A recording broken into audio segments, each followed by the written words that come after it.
Hello, everybody. I bet you don't recognize us. It's been that long, hasn't it? For those of you who don't know, I am Piper, I'm Dee. And I'm Danny. and this is It's the Swirl World. And if you didn't guess by the cool name and all the other stuff, and if you're new, what we do here is we discuss all things interracial. More specifically BWWM and just any issues that are around interracial relationships and dating and marriage and all those fun taboo things that shouldn't be taboo now, but they still are. So we're going to just pop the lid off this bad boy and make it so that it's just everyday common knowledge. So as you know, we are grounded in love, and make sure that if you have something to say, we are very cool with dialoguing with you, but as long as you speak to us correctly, we'll speak to you correctly. So without further ado, we are going to hop into just kind of a rundown since it's been so long, and I know we kind of tapped out without any word. We're like, oh, we're going to start doing all these great shows, and then we were like, deuces, drop the mic. We totally ran out of power, too. Yeah, we ran out of power. We dropped the mic. I mean, we literally, the thrill was gone. But we are back. But we are back now, and I'm feeling it. We're all sort of feeling it, which is the best place to be. So we are going to update you on what's going on in life. And as you know, where we started with Scandal and all our favorite pro-interracial shows, we're going to go over those because those are all back, and they're coming back. If they're not back, they're coming back.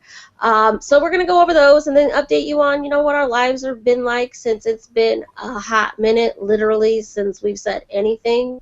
And then go over some basic issues that are happening in the world today. Not in the world, in this swirl today. So, without further ado, let's get into it. Sounds good. Danny, you want to start us off? What are we talking about first? Oh, we can. Well, you know what? Let's acknowledge everyone who's watching right now. Yeah, since and then we can kind of go around the room. Can do that right now. And then we can just kind of go around the room. So we've got Mike from Oz. He says morning from Western Australia. We got Crazy in Love. Hey, girl. We've got, who else? Tamisa Lundy. Hey, girl. It's super, super exciting to see all you guys back. We got CM Choice 1. And we've got a huge surprise in the audience. We've got our fourth It's the Swirl World member, original member. She is not on screen, but she's in the comments. Mel. Black Freaking 80, you'll see her in the comments somewhere, and we're hoping to get her on a show in front of the camera soon. So hi Mel, hi CM Choice, hi Dave if you're around. We know Dave and Cassie, Tamisa, Jen, Mike from Oz, Crazy in Love, and all the rest of you guys. Welcome back. It's been a year and 5 days, a year and 5 days. Yeah. We did a show, so it's been a minute, but we're back with the jump off. Yeah, it has been a hell of a minute. So what's going on with everybody? I'm good. That's good. That's the extent of what's been going on with you? I'm good. Life is good right now. I don't remember. Okay, let's see. A year ago. Where was I a year ago? I don't even remember. I think work is really good right now. I'm in my spare bedroom because I don't live alone anymore, which isn't a bad thing. It's not like, oh, I'm going broke, so I need to get roommates. But my best friend just moved to California to help me in my business, which is awesome. And so they're living with me while they find a place. I have a gorgeous girlfriend who's watching right now, and she's texting me, asking me how she says hi. She's good with the YouTube. She's beautiful. I like her a lot already. I stalk your Instagram and stalk everything to see how you guys are. Oh, shucks. I'm like, oh, how sweet. Thanks for giving me a second to respond. Yeah, and yeah, things are going really well. That is awesome. I am happy to hear that one. I don't know if I'm ready to update yet. Okay, well, this year has been a very busy year. Things have kind of just, they've been a whirlwind. But I did get a chance to slow down a little bit and go visit Danny in June. Yeah. Best part He of the was year. very hospitable, and he welcomed his home. This is before his best friend moved down, like weeks. Like it was pretty whirlwind for Yeah. Danny too. So we visited in June for what, 6 days? Yeah, it And was hung fun. out with Danny, and my daughter absolutely loves him. Danny's awesome. He's like so charitable, so hospitable, so Ah, fun, and like it ah. was so amazing to meet, face to face. It was such a great visit. Yeah, it was a lot of fun. And I didn't poison you guys with my maple syrup. I know it was terrible. And like we went to the beach and hung out. We just did, some stuff, and it was really, really nice.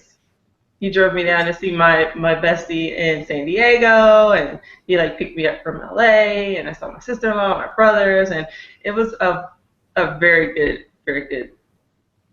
summer, very good visit. So that California sunshine, get used to it, I tell you. I know. Well, You don't want to leave it. well, I was supposed to be visited by one of our fellow It's a Swirl World members, but he ditched me. But it was He the middle of the ditched night. me, cold-blooded ditched me, and I was devastated. As you know, it's taken me some time to get over this. I'm just kidding. But I was devastated. I was devastated. I was like, what? You're not coming?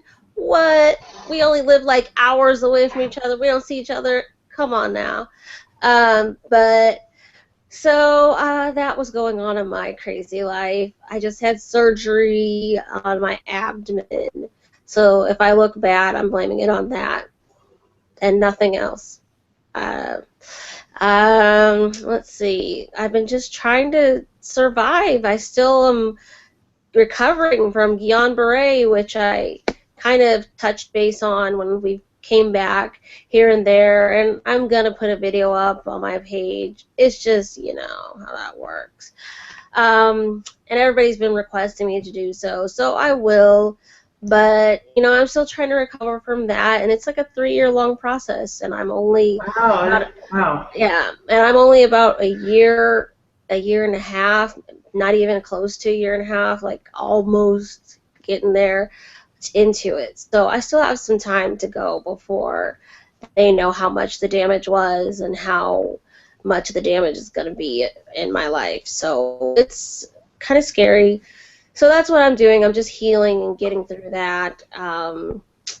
But life has been just really crazy, though. I've had relationship, lost relationship, kind of doing the it's complicated meaning I don't know what the hell is going on. So of course I don't take myself off the market because I'm like whatever. I don't know what's going on in this. You could be gone the next day. I gotta have my options. So I'm just me and I'm just trying to get things together and I'm still writing. So I got that going on and trying to release 2 books at the same time because of me getting sick, held everything back. So trying to just catch up. So and trying to stay connected to my It's a Swirl World people because those are my only true friends, I believe. They feed my Love you, pain. Piper. But I am doing a lot of swirl stuff on Instagram too. I'm living the dream on Instagram, which I don't really know how it started. I don't like it. I'll be honest. I hate social media. I'm horrible at keeping up with it, but I do it because I have to. I am. People would be like, "Did you check your Facebook?" I'm like, "When? I haven't been on Facebook in 6 months. I don't know what's going on." Then I get on Facebook. I'm like, "Oh, it's changed so much." I get right off. So finally, I got an Instagram. So now I'm like trying to keep up with that and having like stuff on there, but it's exclusively for BWWM, all interracial community, just all of that. Everything I post, I dedicate it to the interracial community. So if you're on Instagram, it's basically where I use to put up all of my frustrations from what I don't put up on It's a Swirl World or anywhere else. So That's what I'm doing right now, and life is okay. I mean, it could be worse. I could be dead. So at least I didn't die. Yeah, no waking up dead. I'm No waking up I'm dead. glad you didn't die. That's. I guess that's just the overview of everything that's going on. So Yeah. I'm looking around in the comments, and everybody's just kind of getting reacquainted, and it's so cute, so awesome, just to see all these different comments, Yeah. Mel these says different strong posts in the woman. comments. Mike from Oz says, "Oh, Danny, you missed seeing Piper." I did, because it was in the middle of the night, and I didn't feel like I could call her in the middle of the night. You could have called me at like 3 in the morning. I know that now. I'd have been like, "What up, playa? I'm here. Let me just put on my good looking outfits and I'll throw on my face. Go to Circle K. Let's go get a Slurpee. I'm on it. Like I would have done something. I was so bored and like cabin fever. I'd have been with it. It could have been 2, 3, 4, whatever. I'm out the door. So next time, you just call. You don't even have to. You can smoke signal. I'll catch it. Send a message in a bottle. Whatever. I'll figure it out. Piper Mel says that you're a strong woman. Strong woman. I'm reading that in my Mel voice. Thank you. So. It's been rough. I'm all hoarse now because of the anesthesia and being under for so long for my surgery. So my voice is like in and out. So it's crazy. I'm trying to just adjust to that. Though I went to the doctor today and they were like, "Oh, your blood pressure is extremely low. You shouldn't even be alive." I was like, "Oh, great. Well, let me just roll over and kick it." And they were like, "Just get home and take pain medicine stat." I was like, "Will do, Chief. I'm on it." You don't have to tell me to take pain meds twice. All right.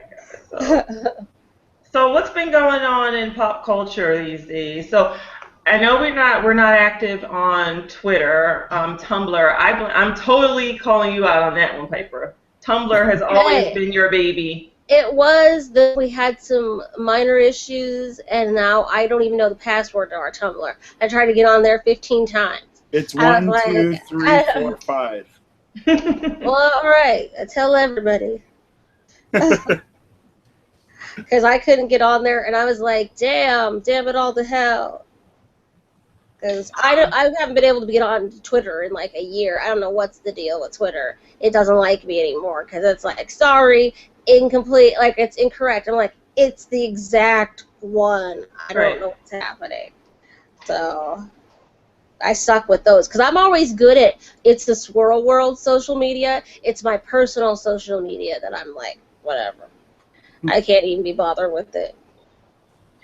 So, well, we'll figure it out, and you'll get back on Tumblr. But you guys know, you've noticed that we're very active on Facebook.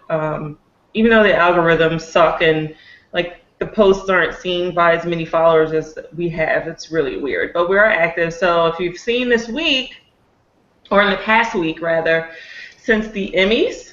Yeah. Well, first let's back up. Let's back up a little bit. Okay. So what are we watching on TV these days? We're just gonna have mindless talk. Gotham, and then they killed off the black woman last night. Oops. Yeah, they did. I watched Gotham, and I was like trying to get all in. I was like, yeah, I'm gonna watch Gotham. It's gonna be great. And then they just kill off all minorities instantaneously. They killed them all. They're like, hey, Garcia. He's like, yeah, and then he dies. Yeah, they have no room for them. They're like, we gave them a shot. They suck. But then this show, Minority Report, with Megan Good, I've watched that.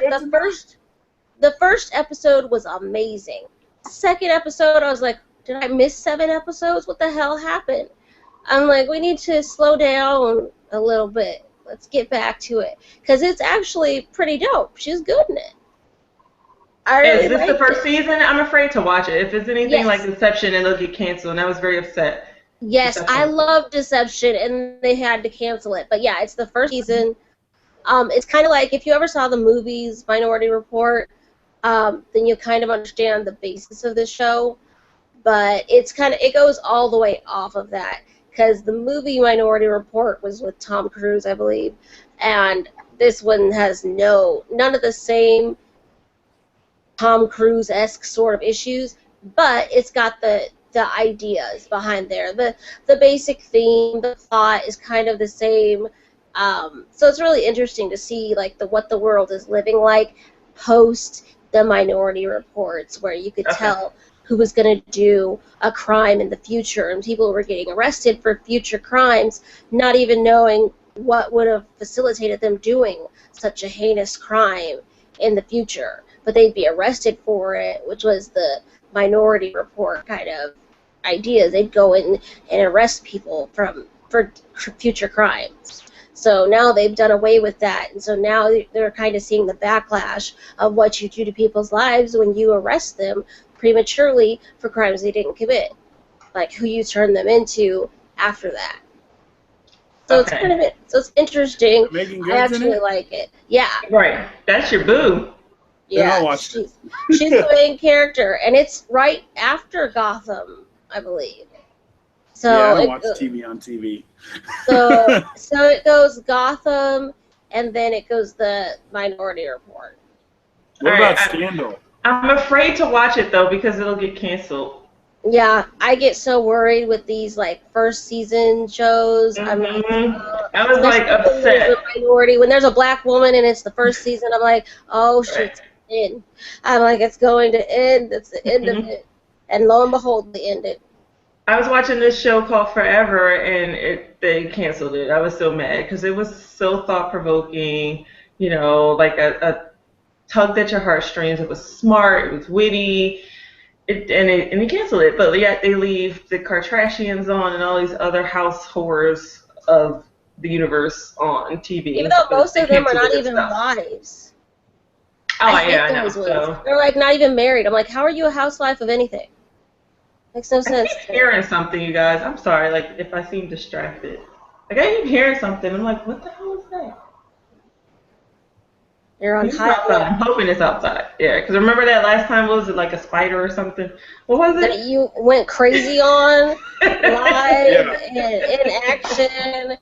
We were really like in the middle of it, and then you just went like crazy. There's just all these noises, or like, oh, I think she's dying. So Davey, really quick, everybody in the comments is talking about the live comments not working. I don't know how to fix that. The live comments are not working? Yeah, like everybody's having to refresh. Oh. So they're opening. That's no bueno. So Mike from Oz has the best suggestion, which he says, open another page. Let me see. Let me pull it up exactly so I can read it exactly. He said that he has to keep one window open with the show going and then refreshing the other one to see the comments posted. That's actually what we're doing. Yeah, that's what we're doing too. Normally what we have is we have the comments on the side and we can read what's going on and they're not popping up. So it must be a change with Google Plus. You know how much we love Google Plus. Good old Google Plus. Good old Google Plus. The way to ruin anything. Pretty much. So yeah, I'm not sure how we can get the comments flowing that way. Yeah, I wish I knew, guys. I really do. And in my back page of everything, it tells me that it should be working right, and it's not. It's like they're disabled or something. Are you guys on the live broadcast or on like doing it via Google Plus? I'm in the live control room, and I'm not seeing it. It's telling me it should all show up. It said it should all show up on the right like it normally does, on the right side of the screen. And it says that's what the public view is, but it is not popping up like that. So I don't know what's going on. It's very frustrating. I'm sorry, guys. I don't know what to tell you. I'm blaming Google Plus. Just hang in there with us. Just power through. I'm sorry. Hey, at least the power ain't going out like a raggedy. Right? Oh my gosh. Our last episode where the power went out, and we're like, Oh my gosh. Do we want to jump into Scandal really quick? Yes. Well, that's part of what we're watching. I'm going to pop out really quick, you guys, because I need to figure out what the sound is. So I'll be right back. You guys go ahead. I'll be right back. All right. Yeah, she might have to go thug someone. You been keeping up on Scandal, Piper? Yeah, I watched it like the very first day I was on. I was like, all right, I'm in. And I watched it the very first day it came back. I was all in because I wanted to see what the heck was going down now that Melly was out of the White House and Cyrus is gone. Oh, I was on board. I was all in. What are your thoughts?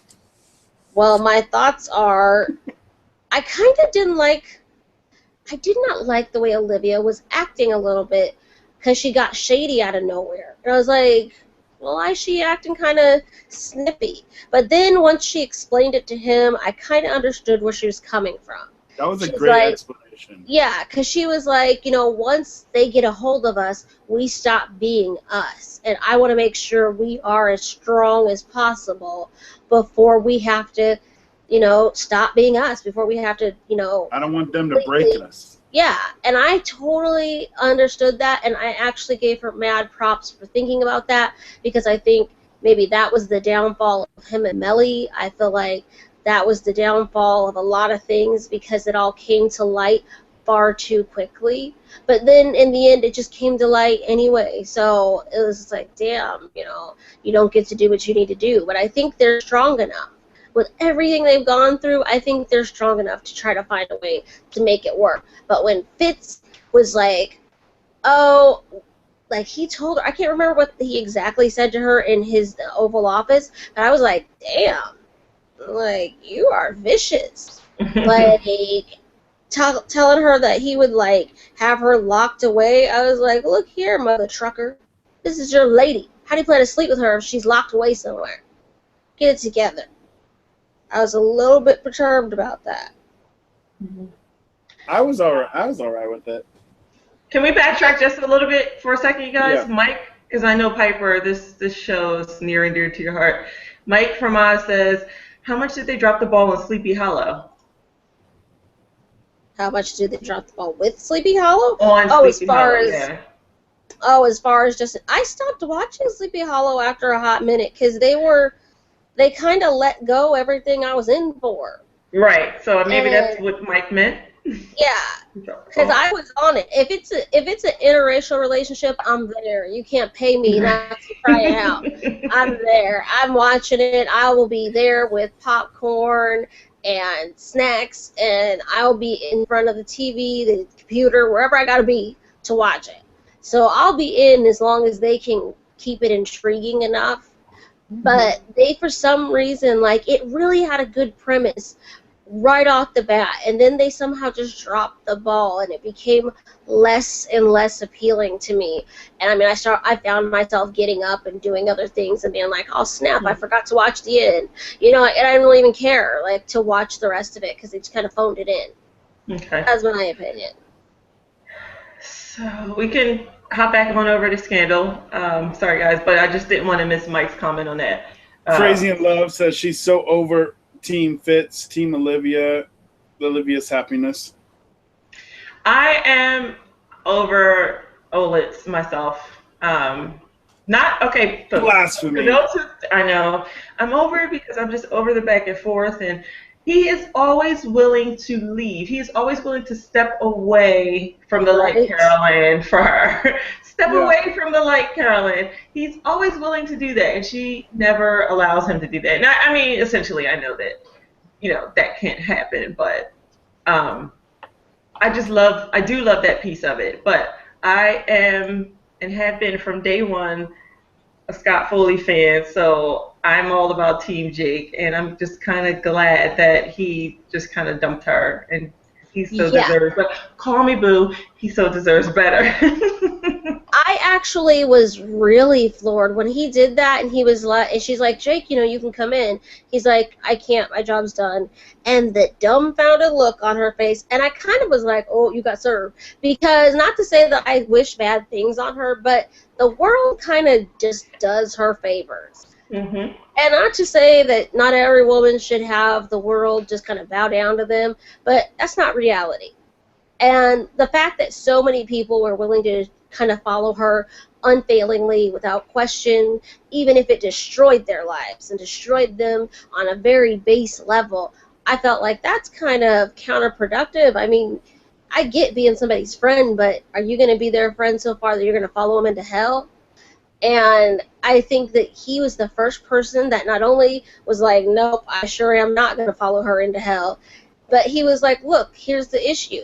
He loves you, love him, I love you, but you love him more, I'm out. Right. He's like, I see the situation for what it is, I don't like it, I'm out. And there was no argument she could put up. Although she was like, Jake, he's like, whatever, pouty lips, I'm out. She wanted the sun with him, and she wanted Vermont with Fitz. Yeah.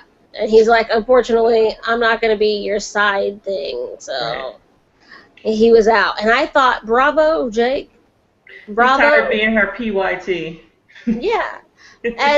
But then this last episode, I was so upset with her with how she treated Huck, because she's the one who drug Huck into everything.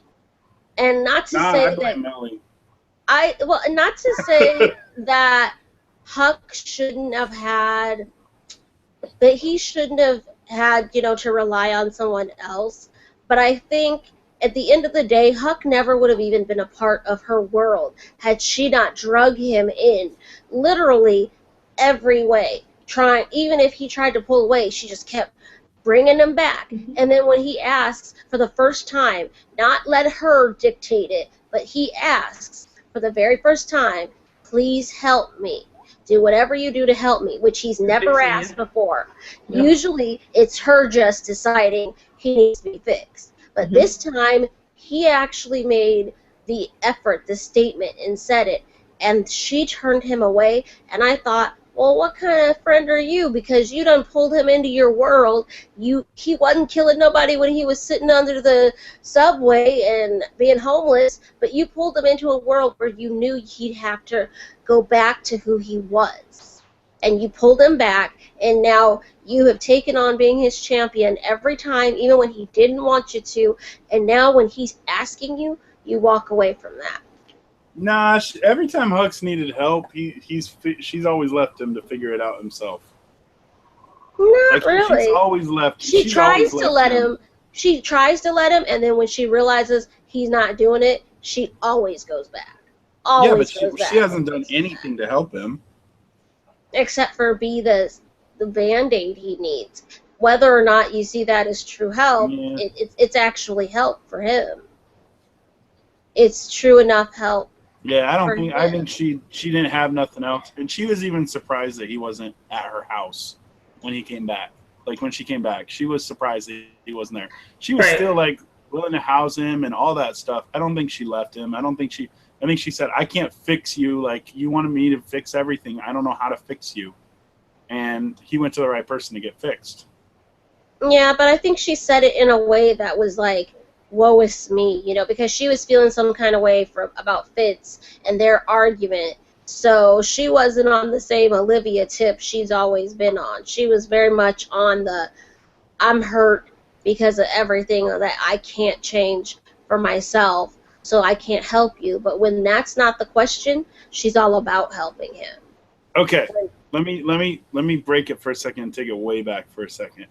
Okay. Because I think we didn't have a show after one of the best Scandal episodes ever. Which was? The lawn chair. The lawn chair was so good. Yes, it was good.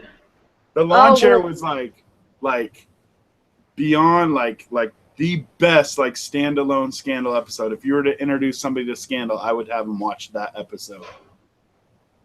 The lawn chair was so good.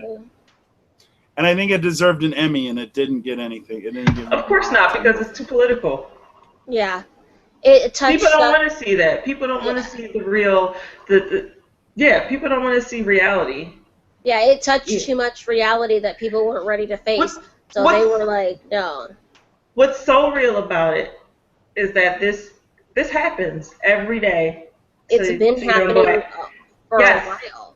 Like, relentlessly. So. It's been happening now for like months and months and months and months, and to children, just everybody. It's literally been, they're just executing black people, in my opinion, right now. And it's scary to be black.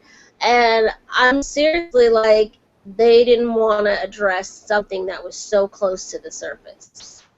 So it would never have been nominated for an Emmy or anything else because they didn't want to address something that was so real.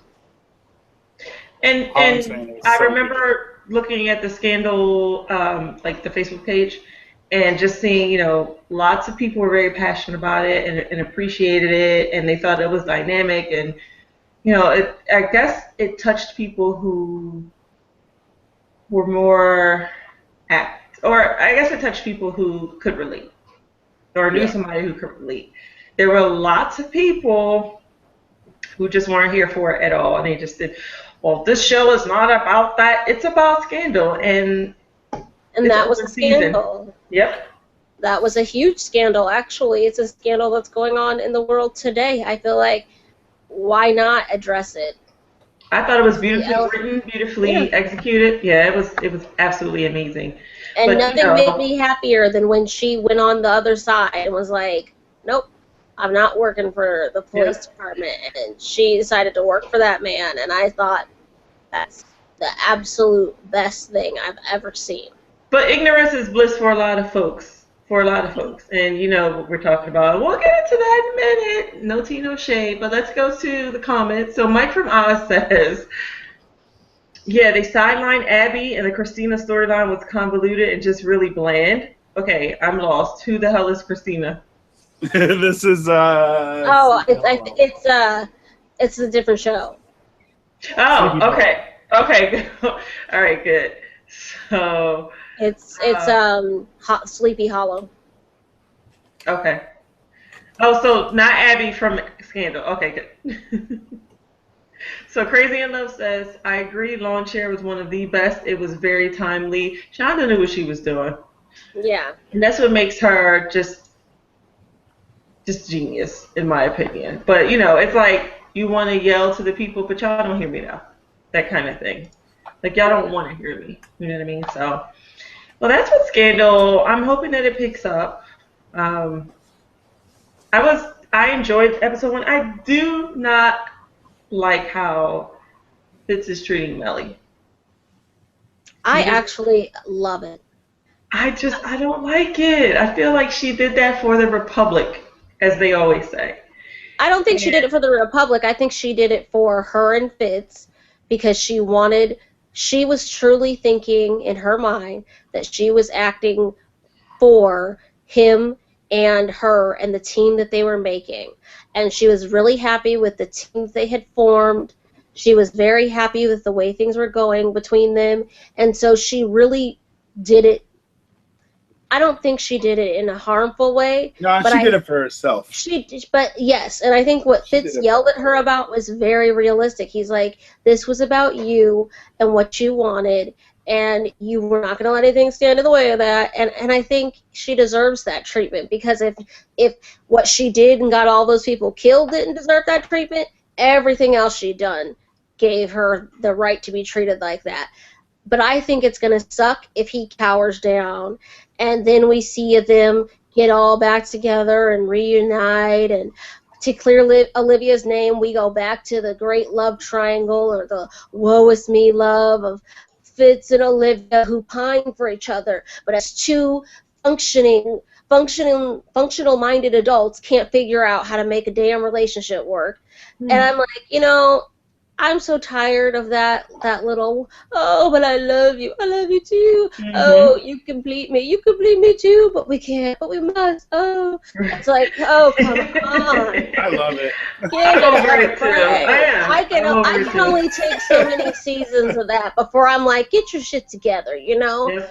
I mean, that's kind of how I was with the show Martin. When Martin and Gina couldn't make it work, I was like, y'all either get together or I'm going to stop watching this show. Yeah, I'm like that with every show. I'm like, I want to see the relationship either happen or not.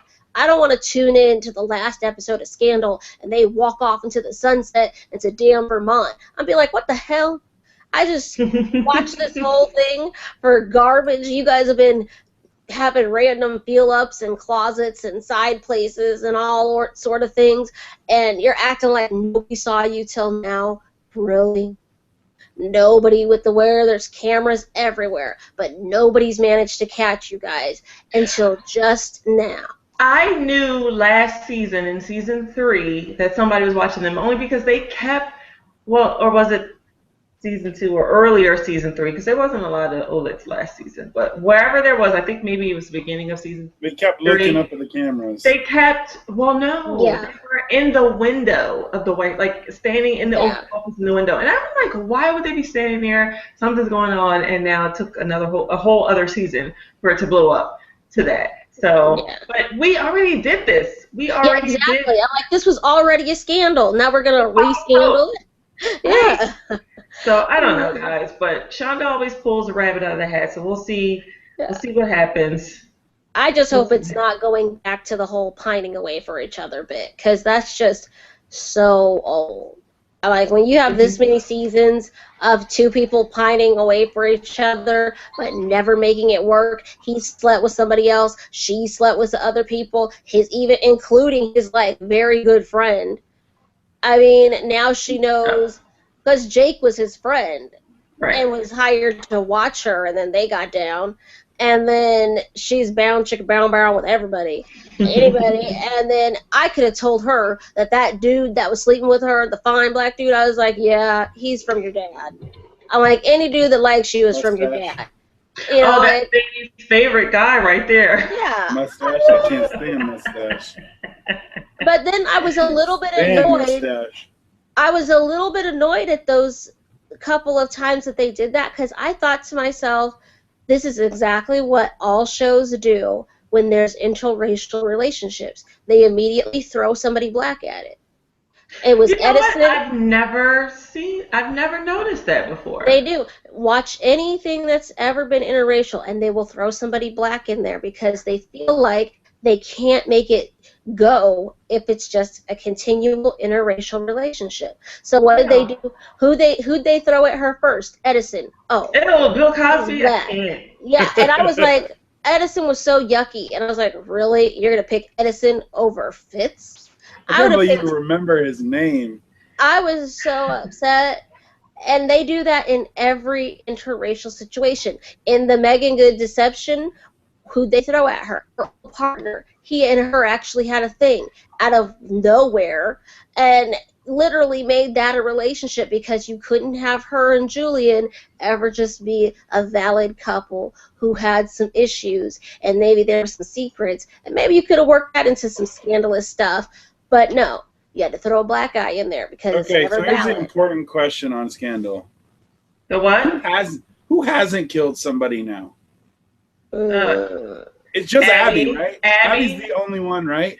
No, and my boy David Rosen, whom I absolutely love. And back up a little bit. Where in the hell, when did Abby and Leo happen? I never liked that. I like Leo, but I like him as an individual. I do not like them together. When Abby and Leo happened as soon as Cyrus got a bad toupee. And both of those things went away this season. They literally just wiped it out. Yeah, I was not here for that. Like, I was like, what? And not even like together, like she's like normal couple routines, wearing socks to bed together. Right. Yeah, like they went from 0 to absolutely no mention of them ever together to suddenly they are like, I don't know, Ward and June Cleaver hopping into bed, she's reading or on her little, iPod or iPad, and he's sitting there doing the crossword. I'm like, really? When did this relationship get on that track, and when did it start? I feel bad for Abby. I think she misses being a gladiator and wants to get back to it.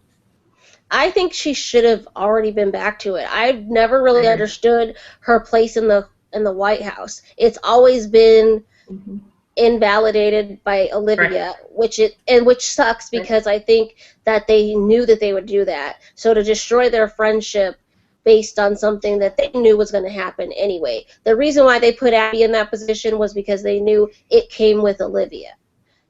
And if Abby's not smart enough to figure that out, I'm like, you got to get out of there. They don't really cherish you as a member of the whole house there. You're not the speaker. You're not the person you're not the press secretary. You're just somebody that they want there.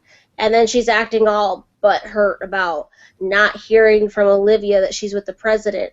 But Olivia didn't really lie to her about it. And if I was Olivia, lied to her. She lied to her, and then she hated her. She said, who called? She's like, oh, did he call you or whatever? And she's like, no, which is the truth. Olivia showed up there. But she just didn't elaborate. And if I was Olivia, and as wishy-washy as her relationship is with the damn president, went and hid from her when she saw her coming. I would have lied about it too. Yeah. The president treats her like dirt. I would not have owned up to that relationship. Been like, yes, and here's my shitty boyfriend who treats me like garbage every other day. But he just really isn't all that nice to her on most days. I mean, Fitz is either very passionate or very passive, and there is just no way about it. And if I were her, I would not want to own up to showing up at his house and being like, what do we do next? Anything we want. I'm like, no, that sounds gay. Oh, no, I'm sorry. That sounds weak. It's weak. Mel says, I agree. I can't do the dysfunctional relationship for so many seasons. It gets ridiculous. I want them to just take a chance and together fuck the Republic or whatever. Right? It's like, let's get going. Oh, we got Total Waffles. What's up, Total Waffles? He says hi. Way to beat. Solidarity, all the people who came back without. Oh, Total Waffles. He's awesome. Cassie says, we're here, but we can't get on. No chat line. How do we get on? Sorry, Cassidy. We have no idea. We would just, if we were you, is that right? Yeah. If we were you, just go to the live stream and just kind of like comment there. We're not sure what the heck is going on. Open a new window that you can just refresh, because I don't know why it's not chatting. Yeah, say it again for him, Danny. Yeah, open a new window. Open one window to watch and one window to chat. Mm-hmm. And just hit refresh on that chat. Sorry guys, we don't know what the heck is going on. We didn't disable anything. Right. Anyway, so okay, so that's it with Scandal. Can we move to my next show? Yes, Mr. Today. Okay, so when I tell you guys, Danny and I argue like brother and sister. Like earlier, like I know, like earlier, we're talking and he's like telling me all his gripes, you know, with How to Get Away with Murder, and he's like, oh, I'm going to quit the show, and I'm like, you can't do that. That's not fair. You watched the whole season. Like, you can't just give up on it now. I can, and I might. No. I might, man. So what's your beef, dude? It's too gay. It's oh wait, hold on. It's too gay. Hey Dave, he says it's good to see and hear you guys again. It's good to see you guys.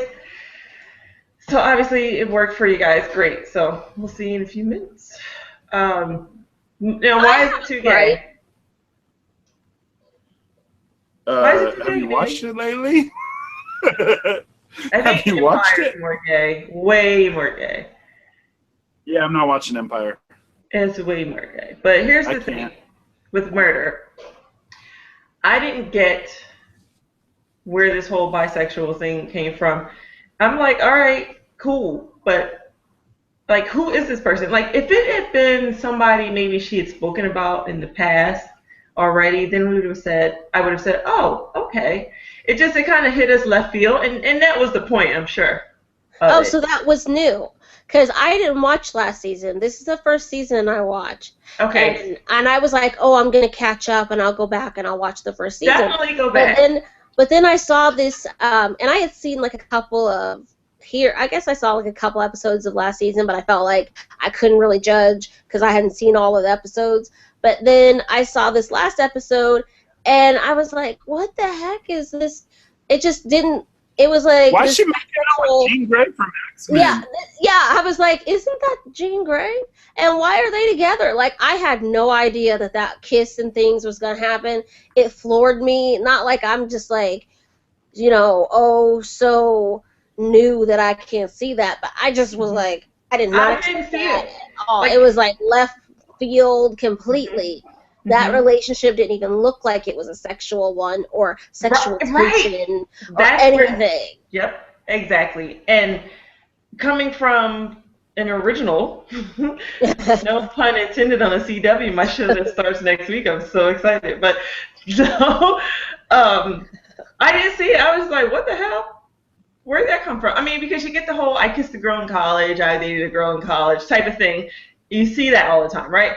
But then it was like, what? Where did this come from? And then when she said, well, I'm glad you married the guy because you left me for your therapist or whatever. And I'm just like, was she a lesbian or was she just experimenting? Like, I thought they would, you know, dig a little deeper into that piece of it. I don't know if we're going to see any, do you think we're going to see any more of that? Or how come one second she's yelling, stay away from me, and then the next second she's like, here, booze it up and let's make out? Yeah, like, I haven't been able to stop thinking about you. And she's just in it. I'm like, hey, man, she's hot, though. She's hot. So. I'm like, I don't understand this. Danny, Crazy in Love says, Danny, have a seat. The show is the business. What? Empire? Or get away with murder. Murder? No, it's not. I'm done. I'm bored with it. She also says, yo, to you. She also says, I can't even get my thoughts. I can't even gather them. She says, bisexual Annalise is definitely a surprise. However, I definitely believe the show is being used as a vehicle to normalize non-hetero relationships. But why does every show... And I'm like, why does every show have to do that, though? I mean, like... I agree. There you go, Piper. Like, a lot of shows do it. I mean, do we really? I mean, Scandal did it. We had Cyrus and his husband. I mean, come on now. I don't need that in every show I'm watching, and it's not to say that it can't be there in shows, but I really don't need it in every show. I'm gonna be real and be like, it's not the way I get down, so I don't really need it in every show. I can accept it. And it's not like there's this genuine love. There's like it's promiscuity. It's just it's weird. Exactly. It's not a genuine relationship. It's like something you did one night. No. I've never lived any of her shows, so I guess you could make that argument too. But okay, I've never lived in an imaginary world where I have to deal with my partner having HIV. But what imaginary world do you take a pill and then you're good? Like you take a pill and wait 3 weeks and then you're good. Befuddled by that. I was befuddled. And then like, is that a drug that's out right now? He just drops everything and moves in with him. I'm just like, okay. Yeah, first season, he's like, I hate love. I'm all about just using people for what I want. And now all of a sudden, he's like a total, like, oh, I love you. I need to be with you. It's stupid. Okay, there is a cocktail that you take when you're first, usually if you're first exposed by, let's say, blood, you kind of come in contact with a blood, they'll give it to like physicians and people in the ER. They'll give you this cocktail. That cocktail is supposed to help in not getting HIV.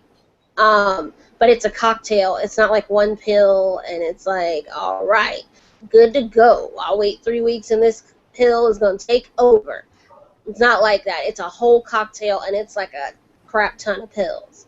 And it's a cocktail that is given to decrease the transmission of HIV after immediately after being exposed to it.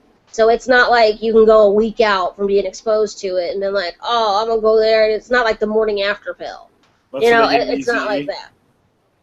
They did not give Easy. That's what they gave Easy. But that's what it is. So there is a way to do that, but it is absolutely was sold completely wrong on that show. I thought it was hilarious because I was like, wait, what are they waiting for? Like I couldn't figure it out. I was like, wait a second, you mean you're waiting for a pill? And he was like, oh, okay. But then I thought it was real shallow and vicious of dude to be butt naked, like, give it to me, I just want it. I'm like, aren't you the infected one? Like, you're nasty. Like, how dare you try to real, get like, why is he hiding it with the pillow? Like, why is he holding the pillow in front of him? Like, nobody's really doing that. Well, and especially if you came out butt naked, why hold the pillow there? We all saw it originally. I mean, at least the guy sitting there saw it. Why put a pillow over it now? You're not embarrassed. Clearly, he's still trying to get it while he's sitting there. He's like, well, maybe if you could help me out. I'm like, oh, typical dude. Like he's trying to get it no matter what. But then he's the one that's infected, and I'm thinking, you're messed up. So you want to end his life so that you can get one off real quick? That's cool. I was like, you're kind of shallow. Like, I wouldn't know if I could cope with you if that's how shallow you are. Like, hey, I know you didn't want me to, but I'm going to end your life tonight because, my wee-wee's hard. I don't feel like any of the characters. I don't feel like any of the characters changed. Or I feel like only one or maybe two characters stayed the same from who they were last season. I feel like everybody else changed 360 to a different type of person. Like all of a sudden. I disagree with that only because I feel like Frank, who's my boo, I need him to be with a chocolate girl. Call me boo. I feel like he stayed the same. I feel like he was the same, still sexy and mysterious and kind of over Laurel. I feel like she's still what my grandmother used to call nervous Ned. Like, she's nosy and just nervous. Michaela, I don't know. I just wasn't feeling her, I'll beat a bitch down or whatever. Like, that's not her character. She's so much more, classy together than that. And, she's like, oh, I'll beat a bitch down. Wes being mean just doesn't fit at all. Like, it's just weird and very out of place for him. Yeah, but I do agree with, I forget his name, the bearded guy. And I completely forgot that the police officer kind of has a hold on Orange is the New Black guy. Oh, yeah, I like that guy. I completely forgot about him because when he was out there in the parking lot or whatever, I was like, oh, he was like, yeah, I'm not a good spy. Mel says that the HIV/AIDS medication is called Truvada.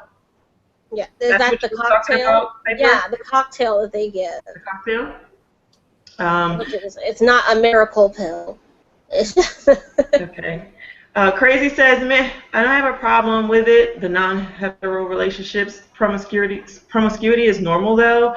I think they're just trying to give those relationships more visibility, functional and non-dysfunctional, or non-functional.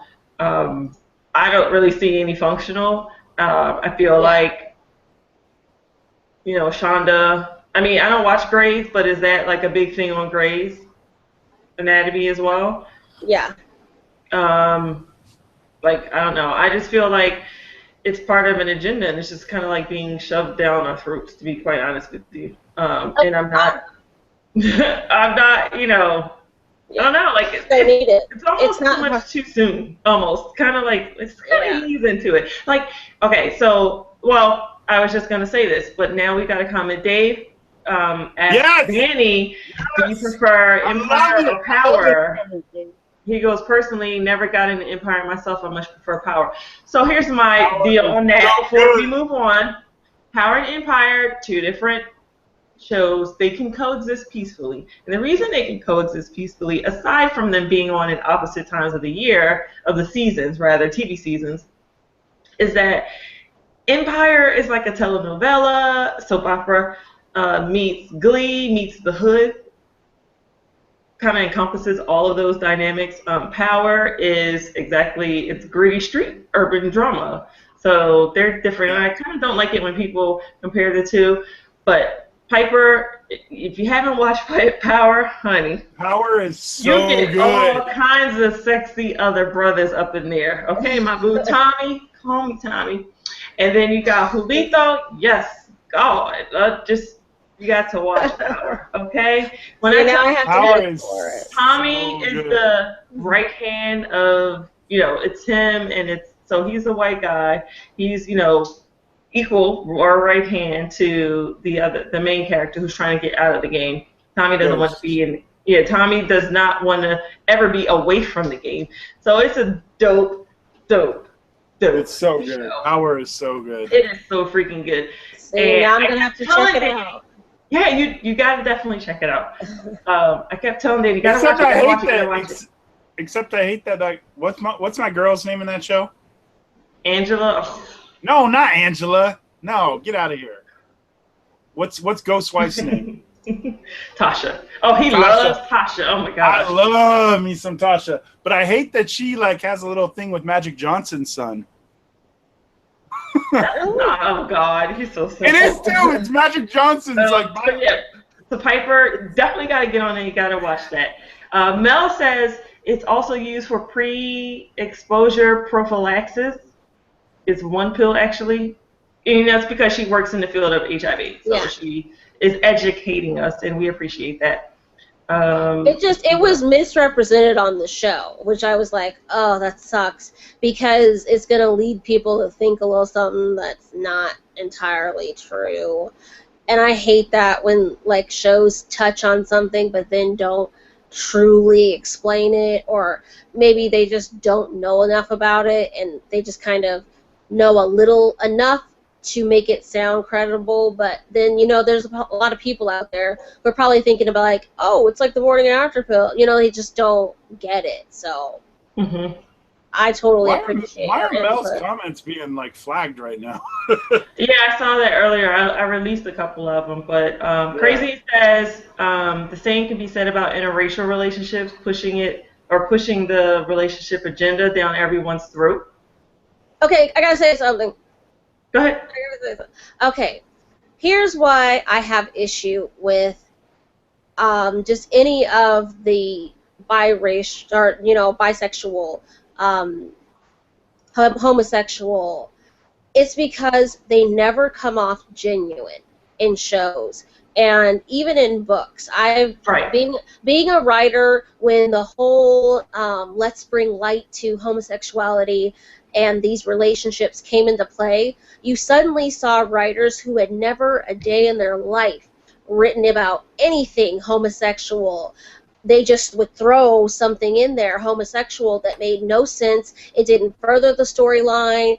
If anything, it gave a bad look to homosexual relationships, which is what I think maybe you were saying, Dee, earlier, is that unfortunately what all these shows have done is not made these relationships valid. What they've done is made them very promiscuous, which is what a stereotype people already had about homosexual relationships, is that they were promiscuous, they couldn't settle down. These are all stereotypes people already had. So then to bring a whole bunch of shows where you've got nothing but promiscuous homosexuals and bisexual out of nowhere, and it doesn't feel authentic. It doesn't further the storyline, and it doesn't feel authentic. That's where you have to question, okay, is this real? Scandal, Fitz and Olivia's relationship is the entire show. Right. It absolutely it's the forward momentum for that entire series.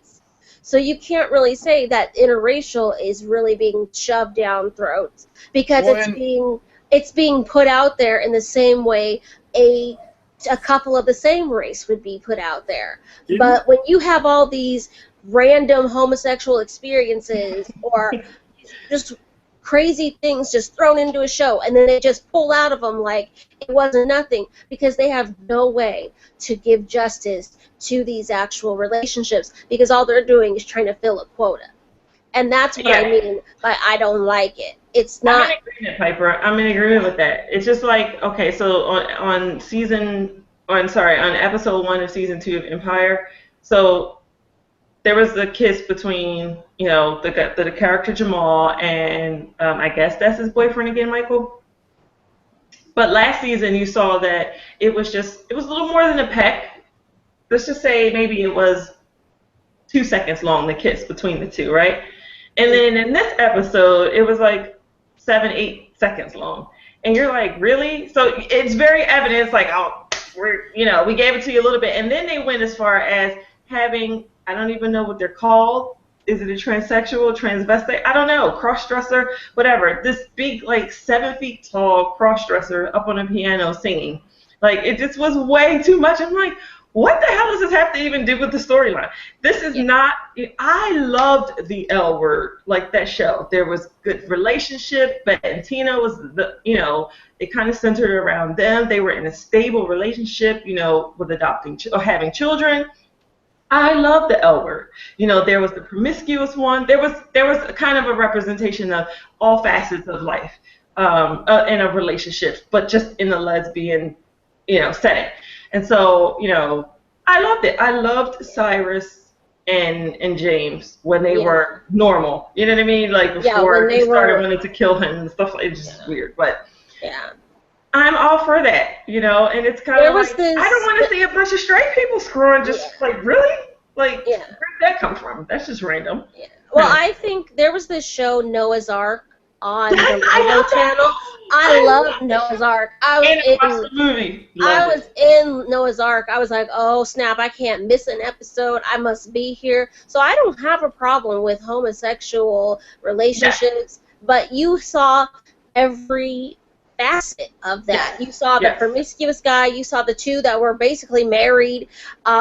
They were in a very stable, committed relationship. You saw Noah was just like this guy who just wanted love so bad. And I mean, it was so cute. Yeah, and it was so genuine because not only did you know that this was not something to just put up so that we could just fill a quota, it drove the whole entire series. Every one of their relationships drove it. These were friends. It was basically Sex in the City just with gay guys. And I loved it. You could not have paid me to move from my television when it was on. I was like, Noah's Ark is the business, and I love it. I'm going to watch it all the time. So Mel says Piper agreed that definitely is a misrepresentation and it hurts public health. Yeah. And don't, again, it's like... And then for some, they just don't want to see it. They're heterosexuals, and they just don't want to see, homosexual acts or, I don't know, whatever you want to call it. Like, they just don't want to see it. And that's okay, too. Like, that's okay, too. And then for a lot of heterosexual men, they don't want to see that. For a lot of heterosexual women, and then you get into the whole religious aspect of it. Like, just people just don't want to see it. I don't want to see it for my own reasons. And as I stated earlier, Piper, you're the same. But it's not because we're Bible beaten, prejudiced people. We just it's like really it's either random or it's just stereotypical. It's totally not meant to be. And Danny's a straight man, and you can't call him homophobic just because that's not what he wants to see. Like that doesn't make him feel comfortable. You know what I mean? Like so, and there's a lot of people like that. It's about all of a sudden now this is happening. Like all of a sudden now she's making out with the girl. Like which was very random. That's why I was taken aback. Which was, it was so random. I thought, why is this not happening? Because it just seemed so weird. It didn't even seem like they were in like a loving embrace. It almost seemed just as awkward as I felt it was. So it's very much so, and shock value.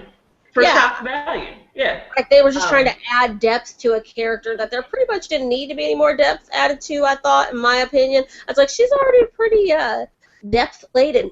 I don't really think we need this much depth. It's just another aspect that we really don't need it. I already was like, wow, there's a lot going on here. Exactly. And imagine that to the 10th power. That's funny. To the 10th power on Empire. Like, it is ridiculous. Like, I side-eyed the first 25 minutes of the show. I was kind of just turned off and annoyed, so I'm not really sure I'm going to keep watching it. But Crazy in Love says, I love Noah's Ark and the L Word, so I want them to come back. So yeah, Crazy, we definitely didn't want you to feel like, or anyone else watching, Piper and myself, and I'm sure I can speak for Piper, that it makes us uncomfortable or we're so straight that we just want to see heterosexual. No, it's not that at all. It's so just, straight if I yeah, over it's a not break. genuine. It just seems more for shock value is what it is. But, you know, for anyone else who's watched Noah's Ark and The L Word, how I absolutely love those shows. And, you know, I'm quite a bit older than you, Crazy. Like, I watched it when it was on TV, and it was before social media. So they would have, like, little message boards. And, you know, the exposure was not as great as it would be today. If it were on TV today, but it is on Netflix for anyone who wants to check it out. I absolutely love the show. I was so bummed when Bet and Tina broke up. Like, freaking Bet, I hated her. Like, because I am all about love and relationship, marriage, and I hate cheaters. So it really it really just drove me batty. So, but yeah, so that's the whole thing with murder. Danny, you're going to give it another shot next week, or you and I are going to be fighting, or we're going to be fighting. Another shot. But I'm done on Empire. David McGrath says, "Oh, go ahead." I gave Empire one shot, and that was it. And I only gave it a one shot because I love Taraji. Oh man, she had this gorilla suit. It was just nonsense. Yes, I heard about that. Oh, it was nonsense, Piper. Like I was like, I did my Chandler from Friends when he's like, I was like that when I was watching. Like what? So, David McGrath says, "Oh, go ahead." No, that's all I had He says, "I totally agree. I have no problem with the gay society, but I don't want to see them being passionate together. But I guess it would be the same for gays always having to see straight couples." Well, I don't know. I feel like there's outlets for, like Logo and things like that where you can go and watch those. I was really excited that Logo, that channel, came out because I felt like for, gay men and women who don't want to be overrun with just everything heterosexual, it now gives them an extreme outlet to have shows that are geared towards them, not just geared towards what they're into, but they have movies, and movies I didn't realize, were like movies that would be geared towards them. Like, oh, well, I like that movie, so whatever. I mean, I watch Logo. I love RuPaul's Drag Race, and it only comes on Logo. So once a year. Yeah, right. So I'm in it, though. So I understand, though, what people mean about that. But then I've known a lot of gay and lesbian people who actually don't have a problem watching the straight stuff. Oh, right. I mean, I know I've had a lot of gay male friends who are like, "Ooh, girl, no, I just replace her with me." Like they are very good at just exiting it out. Me, I'm not all that good at doing that. I'm like, no, I need to see the kind of the man and the woman. And if I had it my way, everybody would be BWWM. That's just how I roll. Absolutely. So absolutely, that's my life. That's how I get down. Hate me if you want to, but everything else has been white and nobody said anything. So I felt like, why can't I have an idea of what I like when everybody else has been? It's been white. I watched a movie the other day. There was no black people in the entire town. I like, you mean to tell me in this very big city, there was not one black person, not one Hispanic? Mm-hmm. I'm like, wait a second, where is this again? New York? I'm like, holy hell, this relationship is taking place in like a pocket of the universe where no other races exist, not an Asian amongst the bunch. Mm-hmm. No, it was in New York, like regular old New York. I was like, what the hell? This is bullshit. But you know what I'm saying? Like, that's why I think, nope, I should be free to say I think every relationship on TV that I watch should be BWWM so I can thoroughly enjoy it and be like, oh, yeah, that's my thing. And I think that should work. For me, I would love it. Every show, I just sit down to all BWWM. You should see my movie collection. I have collected every movie that has a BWWM relationship in it. Every single one. Yes, and if you guys are curious, you can go back to our shows where Piper, it's all about the collective, the BWWM or BWOB, other brothers, whether they're Latino, Asian, what have you. And we will be back with a kind of an update swirler, YouTube people, new people. Oh yes, there's You some know, new and people. any people that you feel that we may have missed because we've been out of the loop for a while with regard to just keeping up with those folks, and then we'll have a whole another show about YouTube couples and all things BWWM books and movies and yeah, why Well, not? the BWWM community on YouTube has sprung forth. It is like Mm-hmm. everywhere, everybody. I'm like, Mm-hmm. look at that, bravo. I am here for the BW AM. Like I'm here for that. The BW, oh, the Black Yeah, Women I'm here for Asian that. men. There's Oh, then you'll have to let Crazy me in tell Love. you about my date that I went on with this Asian man a couple months ago. Look, Oh, my hair's standing up. What? yeah, it was the first time. I didn't expect it. I was like, all right. I just said yes because he was attractive. So I was like, all right, cool. And it was very interesting. Very Okay, interesting. I think this is great. This is a whole other topic, a whole Yeah. other show itself. So, Yeah. gather But your we do notes and have then we'll talk something about else. We do have something else we need to get to, though, in this one. Speaking of the whole Viola Davis, the whole murder, how to get away with it. that. Okay. Can we go to the comments really quick though? Yeah, go to the comments, and then I have a question for you. We started a discussion pre-show that I want to get you guys, and I want to answer for you. Okay. So Mel says, why do you guys think Empire is getting award nominations? Just curious about your perspectives. Shock value. That's why I think. Because there's a bunch of white people going, oh my gosh, I did not know Negroes went through this. Right, and the thing is, for me, Lee Daniels, who is, I guess he's a creator. He's not necessarily a writer, but you know that these white people, and actually Eileen, I'm not sure how you pronounce her name, Shaikin or whatever. She wrote The L Word. So, but she's a white woman writing about white lesbians. Yeah. Now she's a white woman writing a black perspective, a black telenovela. So I don't know, but you know she's not doing it just off the fly, off the cuff. She's got Lee Daniels there and other black folks contributing. But I think it's shock value. I think they pushed the envelope. I love the dynamic. I love the here's the father, and I've got this empire, you know, this billion-dollar company, and I need to leave it to one of my sons. So I love that piece of it because you do not see that with black people on TV. You don't.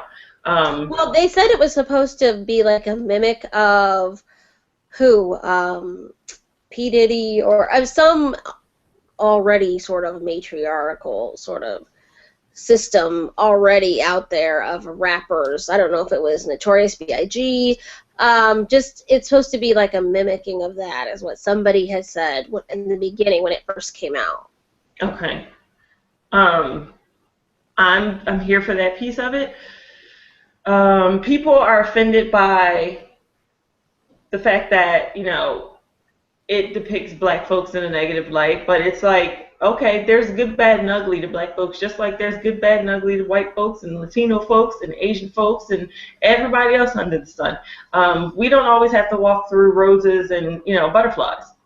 It was built off of drug money. This is how that empire began. Just like when you look at One Life to Live or General Hospital and all Young and the Restless, that's old money that's built off of what? Bootlegging. Yeah.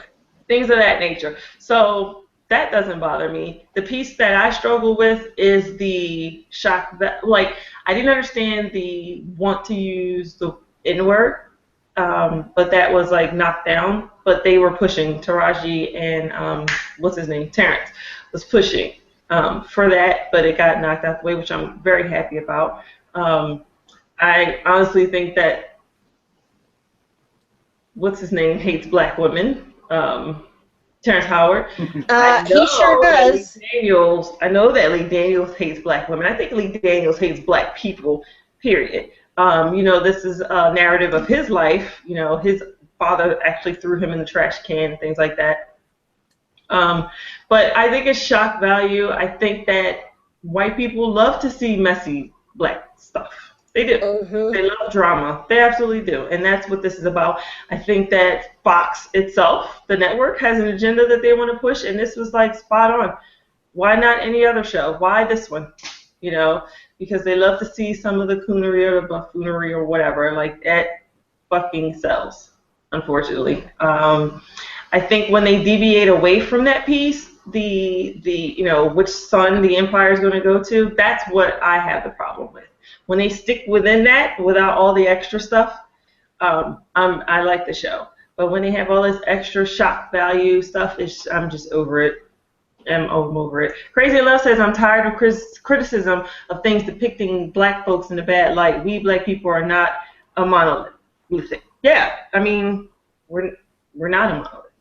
And that's what my issue is that, oh, black power, we should, you know, we should always be in a positive light and whatever. Like, I'm not looking to entertainment for that. I'm not. Because it's just that. It's entertainment. Well, because here's the negativity behind trying to always put black people in such a positive light in every single thing. Is that means when one black person does anything that steps out of that, people want to burn them at the stake. They want to have a lynching because they feel like black people aren't allowed to have flaws. They're either supposed to be great and we should be able to always see them in the public eye is wonderful, right, or they should stay in the hood where they deserve to be, and we should all just be like, they're hood trash and step over them like they're nothing.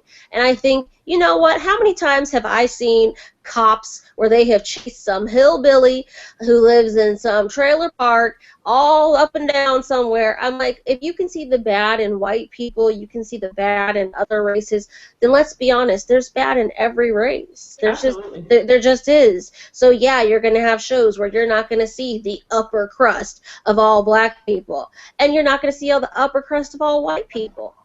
And we've seen the upper crust of the black people. We've seen that. You know, we've seen the 90s was that. I mean, the Cosby Show and Living Single and even Martin, you know, like that was a positive relationship that you got to see every day, which I loved it. You know, and I do miss shows like that. But now you've got the junk. It's all about trash TV, and that's what Empire is. Exactly. It's trash TV. I mean, I can be a conscious black person. I can multitask. I can like a bit of trash TV. You know, but this is just, it's a little too much even for me. So that's where I'm kind of drawing the line with Empire, because it's just too much too soon in your face.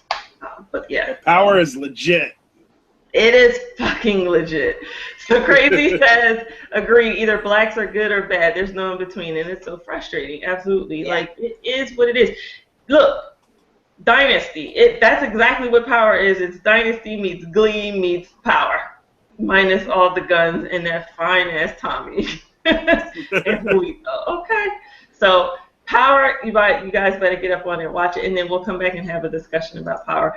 But there's really no BWWM on that show. We're still waiting for Tommy to hook up with a black woman. But he has a thing for redheads. He has a thing for redheads.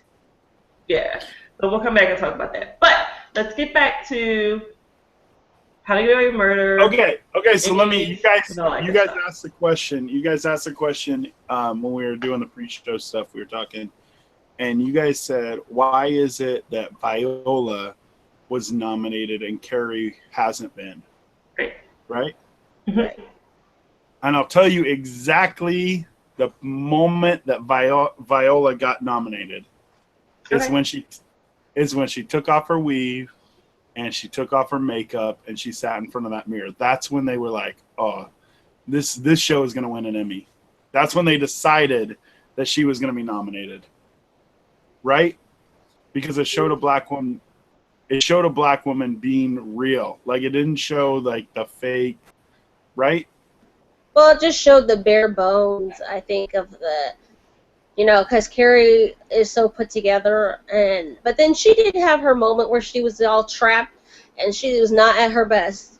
But I think I see where you're coming from, is the fact that she was like bare bones took it to an whole different level. I mean, It took it to something that hasn't been seen on TV. Yeah. She took it from, all the way down, right from 100 all the way to 0. She took it down. She literally got naked. I can appreciate that. Do you guys think that came from a place of shock value as well? Let's see what the Negro looks like. Like, this is what they really look like without the hair and the makeup. Like, do you think it came from that place? Apparently, like, the scene was supposed to be like, from what I've seen, Viola was talking about it with, I forget who, but it was supposed to be just kind of her cutting, and she's like, let's roll with it. Let's take everything off. Let's pull this back, and let's do that. It was like more of her idea than written in the show that they would go through that. So I don't think it was shock value. I think it was like, let's show the vulnerability of this person, who she really is. Because the following scene is her, right, is Wes coming in and seeing her like that. Not all put together. Okay. Crazy says, when Viola got ugly, not really, laugh out loud. Viola was human in that moment, and our humanity is often forgotten. And as Black women, it absolutely is. Oh, you just gave me chills with that, Crazy. Just gave me absolute chills with that. And then our humanity is often forgotten, and our struggle as Black women is often forgotten. It's overlooked, and it's easier to overlook. It's kind of like, just because I don't experience it doesn't mean I don't experience, so it doesn't happen to you. That's bullshit. So with that being said, Danny. Yeah. It was kind of like a topic of the week when she won the Emmy. Yeah, well, what's funny is, okay, so I'm encouraging Nimi to go to the comments and comment, because she's like commenting to my text right now. She's texting me, commenting, and she says that it's not, she said that like it's the actress's responsibility to submit something for the enemy. Wow, I almost said enemas. For the Emmys. Nice. But she said that Viola didn't submit that scene, and I agree with her. Like, I don't think that was a scene that was written or put together for that award. I think that when whoever votes on the Emmys saw that, when they saw that, that's when they decided, okay, this person deserves to be in that spot. But yeah, Viola's acceptance speech was amazing. Like, amazing. Absolutely wonderful. And I love Taraji's excitement in it, and I love Carrie's like wiping away tears. Because you didn't see any hate. You didn't see the fake smiles of, oh, I'm glad she got it. Because you notice those whenever people are like salty and they're like, oh, yeah. But they were genuinely moved by her winning. It was, and like she had said, I think on Ellen, on her interview, our post interview on Ellen, she said that it was not just her winning, it was everybody winning. It was all of them. And that's how she truly felt it was. And it felt like that. And they treated it like that, which was so awesome. And you could see the camaraderie there and no hate. There was genuinely no hate. It was camaraderie. It was like, we made it. Yes. We finally did something notable. We made it. When she gave that speech, I was like, where is she going with this? Until she said this is a quote from Harriet Tubman. Yeah, but no one really knew that. Yeah. Right. That's who it was a quote from, Yeah. Taraji, Carrie, you guys already know how we feel about first. It's like it's 2015 and we're still experiencing firsts.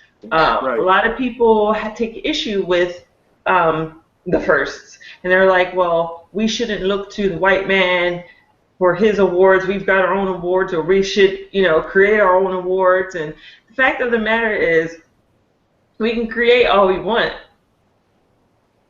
but the audience is not going to be the same. Yeah. And so it is a win. It's a win for her. It's a win for all of them. So at this Emmy. And she wasn't playing a slave, a bad person, like, yes. I don't know. She wasn't a slave. She wasn't somebody's mammy. She wasn't somebody. I mean, there are so many stereotypical roles that they use for black women, black people, and so she, for the first time, she's the main character. I mean, this is her show. This is her baby, and she did it. And it's sad that even, because I was telling Danny earlier, like, you know, it'd already been 42 years since a black woman had even been in, you know, on a major network, and that's why, you know, Kerry Washington in Scandal was such a big deal, because of the fact that it'd been 42 years prior prior to that, and I thought, that's sad. 42 years and no black women on a major network, that's sad. And then for Viola to be the first black woman, and for us to have to say that in 2015 she's the first black woman, but I think, to piggyback on what you said, was that it was, yeah, we could create as many award shows as we wanted to and give validation to, you know, people of color, and not just black, just, I mean, just everyone, you know, Latinos have their own, and blacks have their own, I mean, just everybody have their own, but the issue is we are all fighting to be seen as people, as equals. Our struggle is just as valid as anyone else's struggle, and it should have light brought to it no matter what. And so it's not necessarily that we can't validate ourselves and that we necessarily need the white man's validation. It's that we are people and we should be validated as such and not have to be treated differently. I agree. So I thought it was wonderful. It was amazing, and it was heartfelt.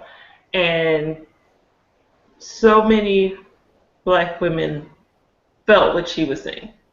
And And she was right. Yeah. And she spoke to her experience, not anyone else's. Well, Crazy says, whatever at black people saying we need to create our own. There's hardly any community within the black community. That's another conversation, though. Yeah, very true. A whole other community. But, you know, it's all, we need to create our own. And with business and things like that, yeah. But entertainment, like, really, I mean, we're going to have a whole separate Emmy-type award show, and it's going to be as, you know, audience diverse, because that's the audience, it's diverse. Well, the audience is watching. No, that just sounds ridiculous.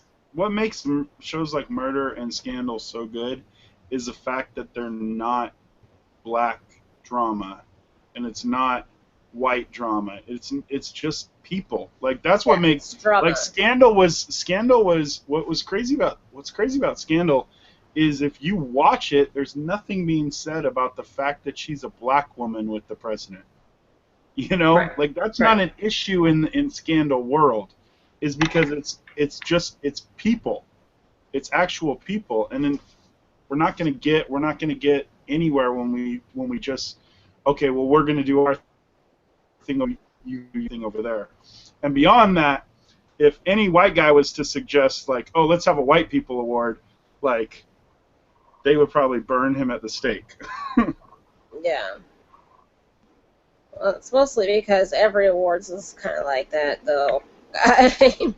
Right. I mean, did you see the people clapping behind when Viola was getting up? Like, they're like extremely watching Taraji like sit there and point at her and hollering at her and everything. The people behind her, you know, are like like uncomfortable. Yeah. Because they didn't understand. They didn't understand the power of the moment. Right. And camaraderie and sisterhood. Yeah, I'm like, she likes sisterhood, and why is it not okay to have that? Yeah, why is it that everybody should have had stink face on? I mean, no, they felt like they were all part of this moment, and it didn't matter that it wasn't them who won. It was the fact that it was part of the sisterhood, you know? She's just as much part of the sisterhood, and she won, and it was a win for all of them. And and that should have been celebrated. Because the opportunity is available. Yeah. Well, the opportunity, sadly, is still not that available even right now. Yep. And that's the sad thing. And she was right to express that, and for her to use her moment and own her moment or whatever, for anyone to say that she was not right, to speak on her experience and really capitalize on her moment to make it mean something. And she did. She said if there were the roles out there, because unfortunately there's only one Shonda Rhimes, only one, Yeah. and there should be more. But do you know how invalidated black screenwriters and producers are, especially black women? It's just so low, and only being in the field do I know a lot about it, but it's just, it sucks because you realize just how non-important you are. I mean, Well, I'll Mimi, never forget the first time I got a screenplay revision back from the studio, and they asked me to change the race of the main character. And I was devastated because I was, riding the high of, oh, I'm going to have a movie made. And then they asked me to change the race of the main character because they didn't feel like the public wanted to see a black woman with a white man. And I just thought, why? And they just said, well, it doesn't sell as well. And I just kept thinking, that makes no sense.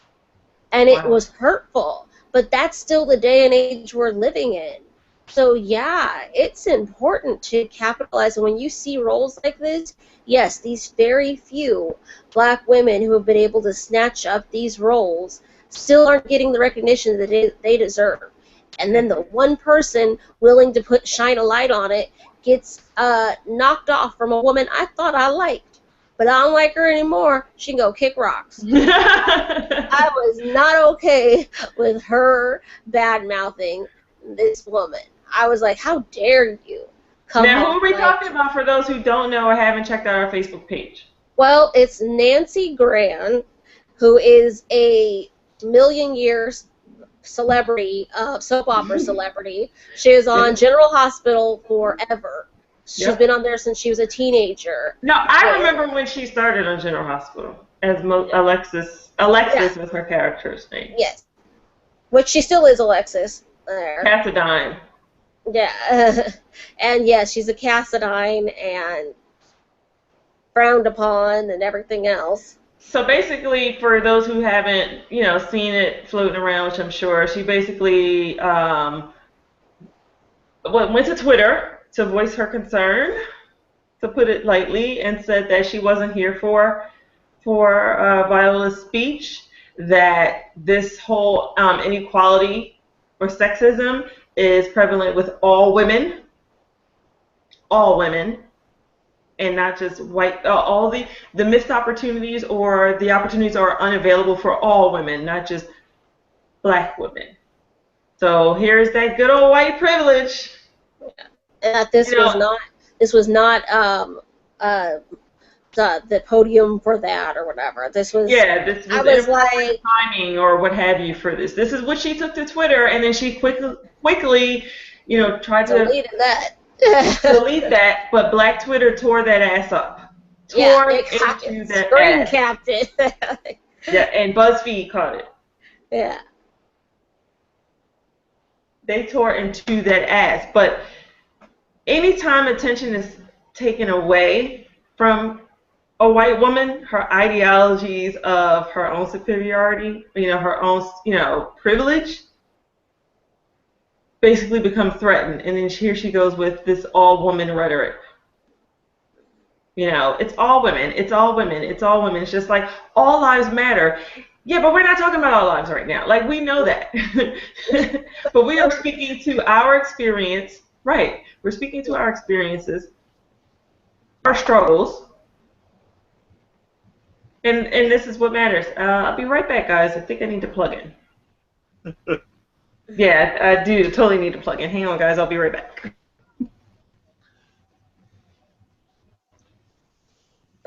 I always stay plugged in. I swear my computer dies. What's crazy is Nimi and I are always talking about her career and how to go about her career and steps to take, and there's always that draw of, well, I could just go do Black Hollywood stuff, and but she doesn't want to be. She doesn't want to be necessarily in that. I mean, she just wants to work most of the time. But there's a difference between Black Hollywood and the stereotypes that you get when you come from Black Hollywood, and then you're brought into, if you're brought into, I don't know what the word is, mainstream. Yeah. Well, unfortunately, there's definitely a difference. There's mainstream and then there's black stuff, and totally not the same stuff, unfortunately. Right, and I don't feel like that's a thing anywhere else. No. I mean, correct me if I'm wrong. Okay, so I was actually muted for a second and couldn't hear anything that was going on. So did Dee, before she took off to plug in, before she died out, did she go over the latest comments? No. Well, I think she did minimally before we started into our big talk. Okay, so let me update here real quick.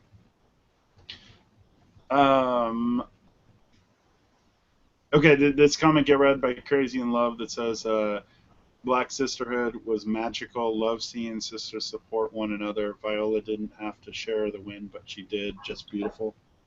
Yeah, I think she was reading that one. Okay. Sorry, guys. I'm back. Yeah. And then the other thing that was great about Viola winning, and this is a thing that Nini was really, really encouraged by, is the fact that she's dark-skinned, and she won. You know, because a lot of the time, a lot of black roles, when you're looking for a black character, they wind up choosing a light-skinned girl, or a mixed girl, or a white girl, or it totally changes, and they pick a white girl instead. But it was just encouraging. Well, it was encouraging for her to see. You know, I mean, first we had Lupita winning last year, and Viola winning this. Well, did you know that the movie Wanted? Did you ever see that movie, Wanted? It had Angelina Jolie in it. And it was basically about like this whole Morgan Freeman was in it as well. But the character that Angelina Jolie played was originally written for a black woman, and they instead hired Angelina Jolie for it, who did not in any way, shape, or form match what was written for, who it was written for. And it was devastating, absolutely devastating, when everybody, you know, a lot of black actresses realized who it was written for, and they thought, why, there's so many black actresses, why didn't you try to get one? You chose Angelina Jolie on purpose and said, screw every other black actress who could fulfill this part. Mm-hmm. Even though the role was written specifically for a black actress. And there's a lot of screenplays that actually are written for black actresses, and you'd be surprised how more often than not they do choose a white actress to fulfill the role. I need to check that out. And it was so sad when I read that, and I thought, you know, that's crazy that they did that. Like, I was floored. I was like, why would they do such a thing? And it was one of the things that made me focus so heavily on my writing on making every coupling I ever wrote about be interracial. I don't care if I wrote about a white woman, she was never going to be with a white man. If I wrote about a white woman, she's going to be with anything but a white man. I never want to have the racial connections ever be the same, and I don't want the stories I write about to focus on the struggles of just being your race. I think that life is so much more difficult than that. And if you're always trying to break it down to, you know, Secret Life of Bees and, you know, right. always try to, you know, you're always, you know, The Help. I mean, you can only have so many The Helps, and you can only have so many of those movies. It's like, what about the true parts and roles for black women who are just so happen to be black, but they're in a role? I mean, like, why isn't that acceptable? Why can't a black woman just be in a role, and her being black doesn't have to be the whole plot of the whole movie? It's her being black is the only thing that matters. I'm like, well, hell, if that was my only problem, I mean, I would be in luck. All my bills would be paid. It'd be great. I'd be like, hey, the only thing that's the problem in my life is my skin color. Whatever. You know, I'll stay over the phone. I don't even have to deal with anything. That's not how life works, and I think it sucks when you realize just how many times black women have been skated over. So I absolutely was devastated. And then when Nancy Lee Grant had the nerve to say that anything, I was like, you, first of all, are a bona fide soap opera celebrity. That you don't win Emmys for that. Sorry, you're not even Erica Kane status. Yeah, they do. They win daytime Emmys. But They she's make their own. She's not even Erica Kane of soap opera. She's literally like nobody of soap opera. So for her to stand up and feel like she needs to grandstand, I'm like, who are you? What, you think you're going to piggyback off her fame and have your own 15 minutes and say some BS and then tell Patricia Arquette, oh, yes, make your moments count, but then the moment Viola Davis makes her moment count, you have enough nerve to say, no, I didn't mean make it count that way. It's basically what she said. Because ultimately, she didn't want to hear that. Right, and because it doesn't apply to her. So, you know, she can't relate. And it's like, here's her privilege. So she needed to check her privilege. She needed to make sure everybody heard just how thwarted she was by not being included in that speech. And I'm like, you couldn't see that speech for what it truly was, which was an amazing speech given by an amazing actress that you should only hope to ever be one day, because you still are kicking back on General Hospital. General Hospital has been on the air for like 50 years. What the heck are you doing with your life? She's done no other roles except for maybe a Lifetime movie. Trust me, you aren't going to get an Emmy for anything. I'm not saying you're a bad actress. I'm just saying you're a soap opera actress. That's how life works for you. Because you're not even the main character. I had to cut out for a second, but did anybody read Crazy in Love's latest comment? The one where she says it's... Oh, wait, no. Angelina Jolie is guilty of having roles originally for black women. Marine Pearl, anyone? Did you guys see that movie? I don't think I've even heard of it. I don't think I've heard of it. It was about the woman who was the husband, and it was actually a BWWM relationship. The white Daniel Pearl was the journalist that was killed in like Afghanistan or Iraq. Oh yeah, yeah. And his black wife, Angelina Jolie, played her in the movie and like totally did her hair. Oh wow. I did hear about that. I just refused to see it. Yeah. Because I didn't understand why they didn't get a real black woman. I mean, I was like, there are real black people. I don't know why you got Angelina Jolie to get her. I think because natural hair. I think she wrote it and directed it and all that stuff. Then she should have been all too willing to have an actual black person in it. Right. No, I'm not. Not disagreeing. Especially with her black child, she's got to make roles for her. Right. You think she'd be? I mean, she got little Zahara there. She might as well try to give her some diversity in life. So, no, I don't think that. I think it's sad what the world does to black women, and then so many white women refuse to really see it. We are the least protected group of women. We are. Yeah. And so that is why our sisterhood counts. It matters. Because no one else has our backs. No one else. No. Very true. Hey, Dave says something really good, and he says for whatever reason it was blocked again. Thank you, Google, for trying to block all this stuff. But Dave said it's the same crap Serena Williams always goes through. Look at her accomplishments and really becoming the all-time most Grand Slams winner. But the media kicks her to the side, kicks her to the sticks, the boot in every chance they get. Yeah, they do. They Serena is the greatest of all time, and she gets half the endorsements, a quarter of the endorsements that blondie Russian girl gets. I mean, she's the greatest. Kornikova. Yeah, Kornikova gets, and it's ridiculous. I mean, that's a great point, Dave. It's exactly that. Yeah, I mean, it's so sad that people aren't willing to take a look at that genuinely and see, okay, as women, I mean, like Nancy Lee Grant wants to put out there, we're all women. well, then why aren't you fighting for the same, to give us the same rights that you even have? Because while you've been on a soap opera for so many years, how many black characters are on your soap opera right now? Because I just watched General Hospital today, and I can tell you there is not one. So, how many? There's been 3 in the last 50 years. 3. So, I don't want to hear about her and what she feels about Viola Davis and what she said, because she doesn't come from a place of diversity. So, Right. no, of course she doesn't want to hear diverse statements, not when she might have to take a real hard look at herself and realize that maybe she's part of this machine. Yep. Yeah. Because I feel like, why not give one of your roles to a black woman? I mean, come on. Why don't you volley for it? You're a alumni on General Hospital. Why can't you be like, hey, I think we need some more diversity on the show? General Hospital right now is one of the only soap operas still on the air. Why don't you voice something? Right.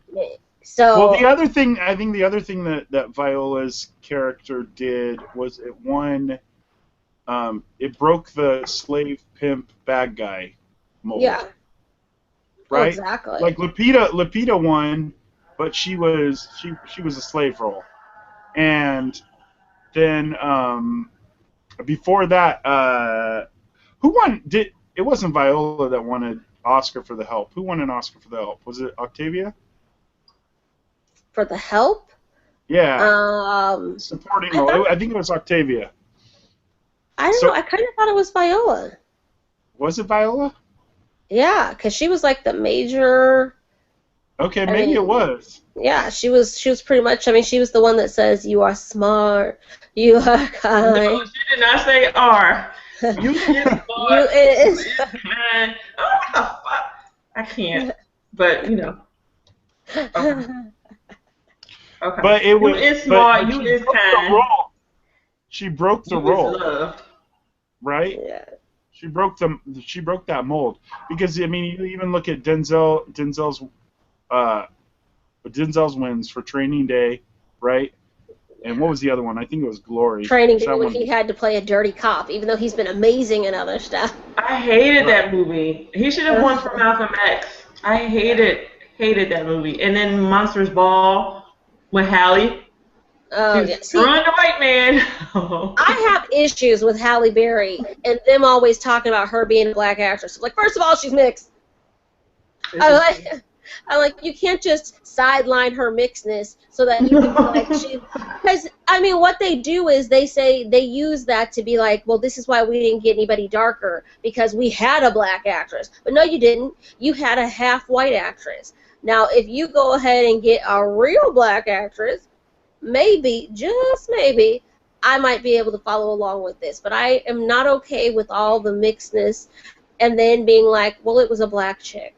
No, it wasn't.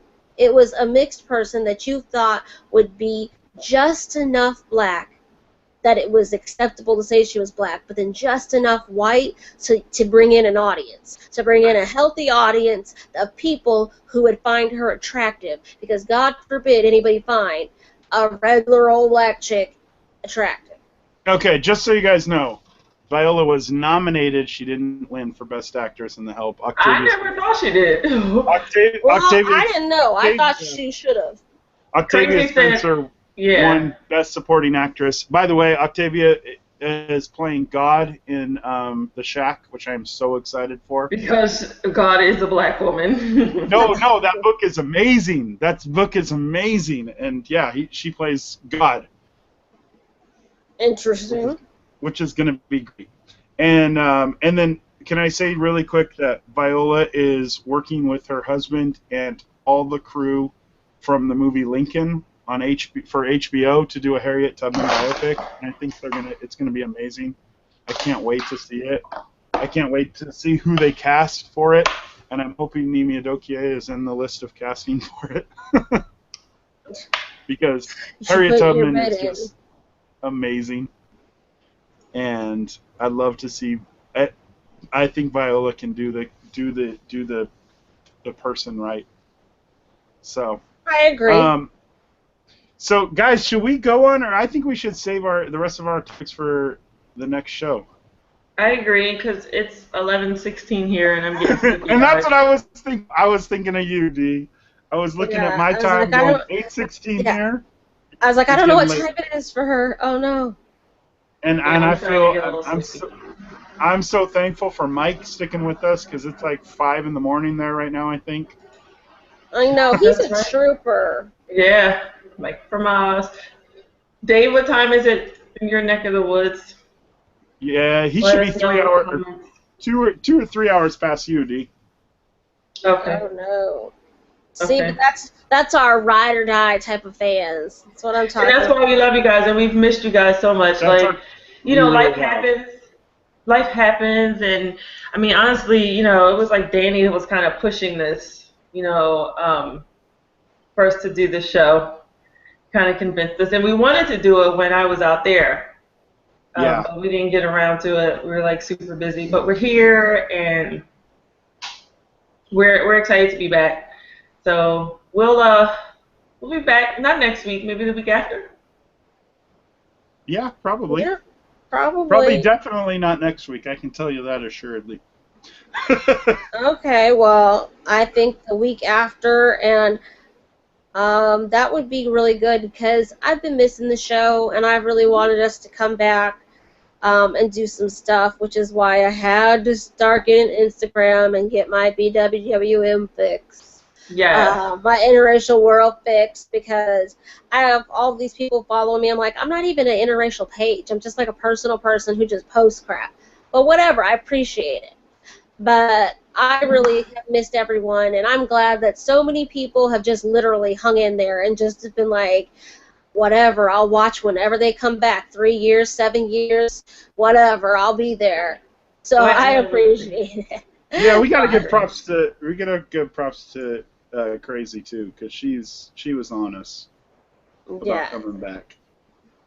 So I am very, very happy that everybody was here, and I promise we will be back the next Tuesday. Definitely before a year from now. Yeah, I will hound them this time. If they don't hound me, I will hound them. So we just got to figure out what we want to talk about in our next chat. Mel suggested that maybe we do like a couch talk. It's like a play on, I don't know, something I guess that comes on Bravo, and then like we'll watch something and then there's commentary. There's always pop culture to talk about. There's always our shows to talk about. Yeah, we got to talk about Jamie and Nikki getting pregnant. We got to talk about Gabe getting pregnant. Well, they're not pregnant. They're not pregnant. We got to talk about some like divorces, unfortunately, that have occurred from some of our favorite swirlers. So let us know what you guys want to watch or talk about, as you're always here. Mike from Oz says that it's 11:16 a.m., so you're 12 hours ahead. And Dave says that it's 4:16 a.m. Wow. in the UK. Wow. What are you doing up? Like, did you take a nap and then wake up just to see us, or do you have to get up soon? Like, what's the deal, dude? Because there ain't no way. I would just have to see you guys on the podcast or something. He also said that Denzel should have won the Oscar for The Hurricane. It's one of his favorite films of all time. Or John Q. Oh, that was amazing. John Q was amazing. About the systematic, Yes. Did anybody see John Q when it was of the pharmaceutical business, just big business, big pharma, and man, that was amazing. Did anybody see John Q when it was in theaters? I did not. I didn't see it. I didn't even hear about it until it was on DVD. Yeah, I heard about it first on DVD. And then Antoine Fisher was great, and Philadelphia. Denzel. Yes. Philadelphia. He has had some amazing in Philadelphia. roles. Yeah, he's a phenomenal actor. Okay, so you guys, like, really quick, I watched Blackish. I love Blackish. Oh, Blackish is so good. Blackish is so good. He's like 12 years old, y'all. And I just heard that Anthony Anderson and his wife are divorcing after 20 years of marriage. Yes. 20 years of 20 marriage. years. They're divorcing. They've been separated for the last. How much you want to bet he's gonna end up with a white woman? I bet anything. That's exactly where he's He's gonna going. end up with a white woman. Chris Rock too. Yeah. Gonna end up with a white woman. This Yeah. is terrible. So, Dave says that Cassie always keeps him awake. She never lets him sleep. I can imagine when you guys are together, bound chicken mama. Hey, All but right, for real, Blackish is good. It is. It's a good show. I've watched it like 3 times. That's like there's some Diane moments is where the I'm just new Rudy Huxtable. there's some moments where I'm kind of like, this is a little inappropriate. So I'm hoping it kind of flies over Shayla's head, like when they have the cussing, whatever. It kind of makes me weird out, but. Yeah, I don't like the kids to see it because I'm like, oh, yeah, like racial slurs. Oh no.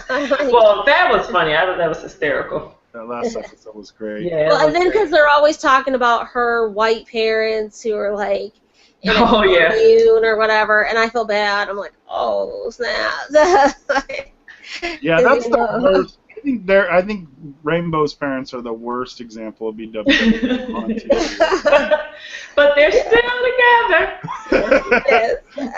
All right, we'll see you next time. All right, you guys, we love you guys. We'll see you in 2 weeks. If there's something specifically you guys want to see or watch or whatever, talk about. If you are open to the idea of this whole couch, viewing thing, I'm trying to find Mel's message. She said it should be like a Swirl's couch, a play on Bravo's People's Couch. Okay. You watch and give commentary on an episode. So, you never know. That's cool. So, yeah. So let us any know. other ideas? Any other suggestions, ideas? If you want to just show any love, be sure to get at us. We are always available in any way, in some way, shape, or form. So. And we love you guys, and we will see you in 2 weeks. So what did Chuck Woolery do back in the day? 2 and 2. I'll see you in 2 and 2 on the Love Connection. Bye, guys. Bye.